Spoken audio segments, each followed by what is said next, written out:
අහන්න. තරහමනාපේ හිතේ තියගත්තොත් හිතට වෙහෙසක්. සතුරු මිතුරු කවුරුත් සුවපත් වේවා කියලා මෙත් සිත ඇති කරගත්තොත් හිතට පහසුවක්. එකට එක කිරීම පරිගැනීම හිතට වෙහෙසක්. පරණ දේවල් අමතක කරලා සමාව දීම හිතට පහසුවක්. රිදවන්න හිතීම, පාරවන්න හිතීම හිතට වෙහෙසක්.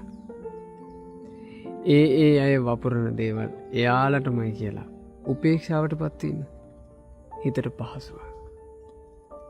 ඉතින් වෙහෙස තෝරගන්නවද පහසුව තෝරගන්නවද?